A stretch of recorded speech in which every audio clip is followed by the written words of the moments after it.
Hello students, today we are going to study a very important topic in physics, pressure in liquids. For this topic holds for O and A level both, and along with it we will study Archimedes principle, right?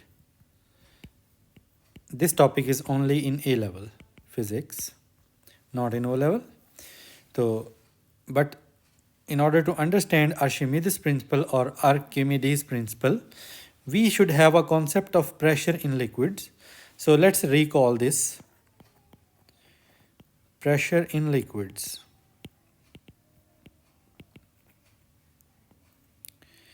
ये topic है कि अगर आप किसी object को किसी liquid के अंदर डिप करते हैं, लेट्स सपोज कि हमारे पास इस कंटेनर के अंदर इस लेवल तक कोई लिक्विड है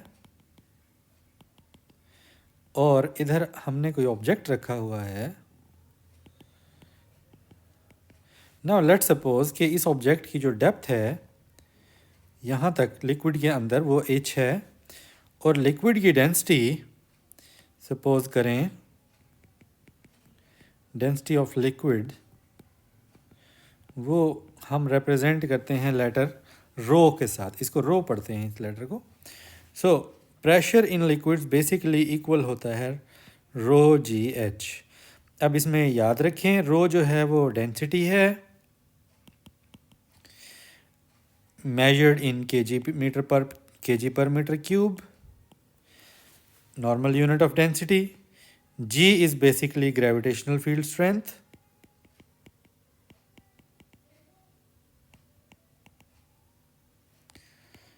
Gravitational field strength measured in Newton per kg. और h जो है वो डेप्थ है लिक्विड के अंदर और स्टैंडर्ड यूनिट क्या होगा इसका, मीटर. अब अगर इसके एसआई बेस यूनिट की हम बात करें तो आपको पता होना चाहिए कि प्रेशर के एसआई बेस यूनिट, क्योंकि प्रेशर का basic formula force over area होता है और तो फोर्स न्यूटन होती है, एरिया मीटर स्क्वायर, तो प्रेशर का एसआई बेस यूनिट होता है न्यूटन पर मीटर स्क्वायर, या आप न्यूटन को फर्दर केजी मीटर पर सेकंड स्क्वायर में कन्वर्ट भी कर सकते हैं. Any how, so pressure is measured in this unit Newton पर मीटर स्क्वायर.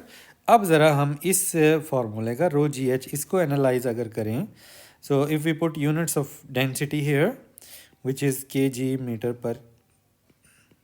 पर metre cube multiplied by g gravity which is newton per K ji and depth is metre. अब इनको अगर हम सिंप्लीफाई करें तो के जी and k g power -1 they will cancel out each other. So we have newton. अब m power -3 and m power 1 here, so powers multiplication में add होती हैं तो ये बन गया न्यूटन पर metre square which is the same as the unit of pressure, right. So this is the formula to find out pressure in liquids. तो अब असल में हमने अब बात करनी है, तो यहाँ पे हमें ये सामने आई चीज़ कि प्रेशर जो है वो डायरेक्टली वेरी करता है डेंसिटी के साथ भी, ग्रेविटी के साथ भी और लिक्विड के अंदर डेप्थ के साथ भी. यानी कि ये सारी चीज़ें, इनमें से कोई भी चीज़ अगर इंक्रीज़ होगी तो प्रेशर जो है वो इंक्रीज़ होगा, राइट. अब हम बात करते हैं आर्शिमिदिस प्रिंसिपल.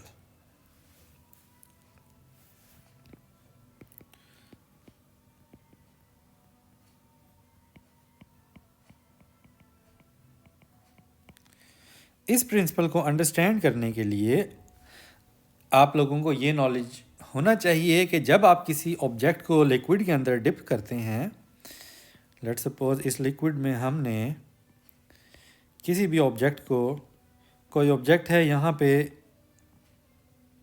फ्लोट कर रहा है या इस लिक्विड के अंदर इस पोजीशन पे है, तो लिक्विड जो है इस ऑब्जेक्ट के ऊपर एक अपथ्रस्ट फोर्स एक्सर्ट करेगा, upward force, F we can call it upthrust force,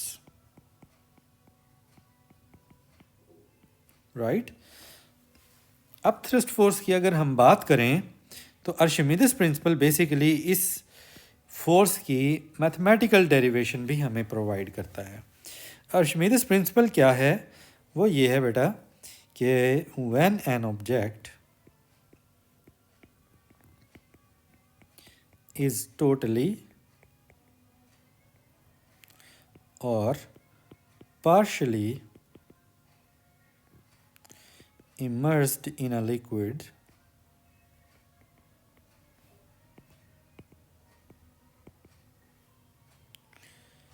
it displaces the liquid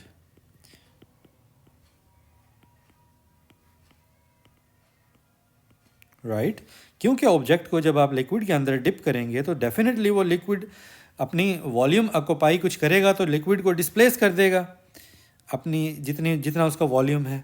अब लिक्विड को डिस्प्लेस करेगा and an upthrust force will act on it. Upthrust force will act on it. This upthrust force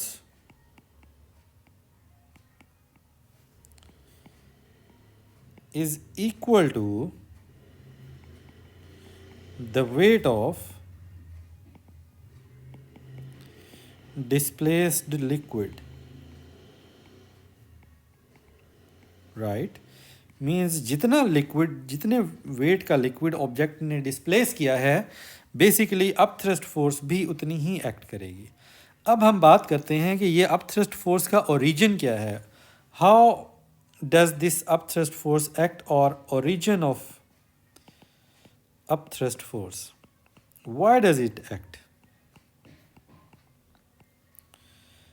सो उसको understand करने के लिए हम ज़रा ये देख लेते हैं कि क्योंकि ये ऑब्जेक्ट लिक्विड के अंदर है तो लिक्विड के अंदर इसकी लेट्स से कि ये जो डेप्थ है दिस इज़ h1, ऑब्जेक्ट की टॉप सरफेस की जो डेप्थ है लेट्स से ये h1 है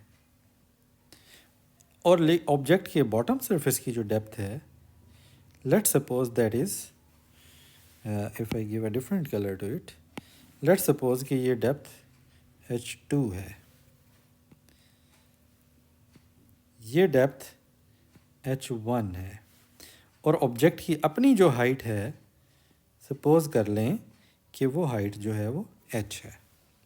okay, so since we have read in O levels as well कि लिक्विड पे प्रेशर एग्जर्ट, लिक्विड जो है लिक्विड्स या गैसेस वो ऑल डायरेक्शंस में प्रेशर एग्जर्ट करते हैं, यानी कि प्रेशर जो है लिक्विड पे सारी डायरेक्शंस में ट्रांसफ़र होता है। तो अगर टॉप से प्रेशर लिक्विड एग्जर्ट कर रहा है लेट्स से कि P1 तो एक प्रेशर P2 वो बॉटम से भी एग्जर्ट करेगा। डेफिनेटली बॉटम पार्ट की डेप्थ ज़्यादा है तो P2 will be more than P1 due to difference of pressure.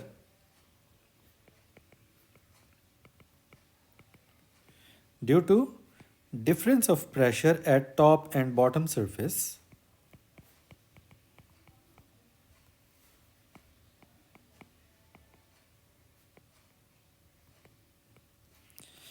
upthrust force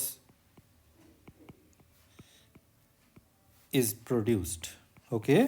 तो ये जो अपथ्रस्ट फोर्स है ये प्रेशर डिफरेंस की वजह से क्रिएट होती है। Okay, now let's talk about this कि अब हमें प्रेशर के बेसिक फार्मूले से हमें पता है कि फोर्स जो है that is equal to basically pressure multiplied by area. So suppose कर लें कि इस ऑब्जेक्ट का बेस का एरिया ए है, तो चलें जी, so F is equal to pressure. अब यहाँ पे इस ऑब्जेक्ट पे दो प्रेशर्स एग्जर्ट कर रहे हैं P2 एंड P1, तो उनका डिफरेंस हो जाएगा P2 minus P1 multiplied by A, which is area. And we also know that in liquids pressure is basically equal to rho g h, density times gravity times height. So let's put these values. P2 बन जाएगा rho g h2 minus, क्योंकि density और gravity change नहीं हो रही, so they will remain same, rho g h2 minus rho g h1 times A. अब अगर rho और g means density and gravity आप कॉमन ले लें, so we will have H2 minus H1 times A। And H2 minus H1 हमें diagram से नज़र आ रहा है कि वो बेसिकली हाइट है ऑब्जेक्ट की, H के इक्वल है। तो ये हमारे पास बन जाएगा F is equal to rho g h A. H A is term basically ये जो फैक्टर है it is area multiply by height और base area multiply by height is simply the volume V. तो ये फॉर्मूला बन गया rho g V, density times gravity times volume. इस formula ये फॉर्मूला है अप थ्रस्ट फोर्स का, right. Since it is a force so it must be measured in Newton's definitely. तो अब अगर आप इस फॉर्मूले के एसआई बेस यूनिट्स एनालाइज करें, you know that force is has SI base unit since force is equal to MA basic formula, so it is kg meter per second square. So यहाँ पे अगर पुट करें आप kg meter per second square in place of force, rho is density, it is kg per meter cube, g is gravity, gravity g जो है Newton पर kg होता है, या since this g is acceleration which is cause due to gravity, तो इसके unit metre per second square होते हैं। And volume is measured in metre cube as standard unit. So m -3 and m power +3 will cancel out each other, so we are left with kg meter per second square. So the equation is balanced. It means SI base units are correct, or we can say the formula is correct. Okay, so this upthrust force now acts. So there are some rules which it follows, that कि अगर एक object float करेगा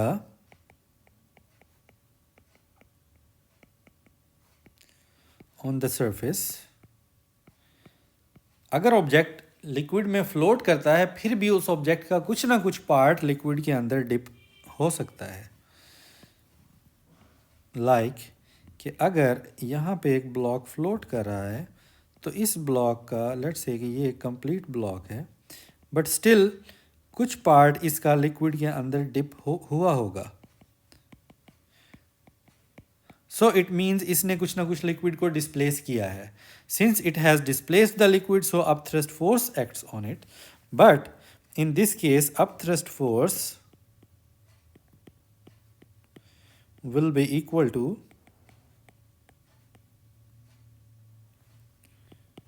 the weight of object.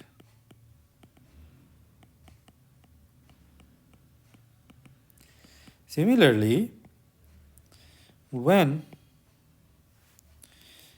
the object sinks to the bottom, in that case upthrust force will be smaller than the weight, and it means weight means the same W is equal to mg, and it means we can calculate net force as weight minus upthrust force. Okay, and in this case, if an object is floating, in this case net force will be equal to 0. Similarly, when an object is moving from bottom of liquid to the surface, this upthrust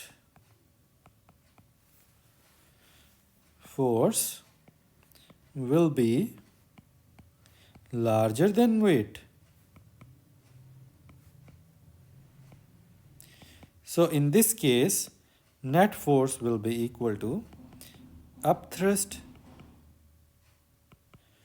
minus weight. So basically इसके जो problems होते हैं questions, उनमें आपको force net force find करना हो सकती है, आपको एक्सेलरेशन फाइंड करना हो सकता है ऑब्जेक्ट का, और इसी तरह के डिफरेंट केसेस। सो आपको कॉन्सेप्ट होना चाहिए कि नेट फोर्स कैसे फाइंड आउट करते हैं। That's all for now. If you have any queries regarding this, feel free to ask whether on my contact number given in the description, or you can ask in the comments as well. Thank you for watching.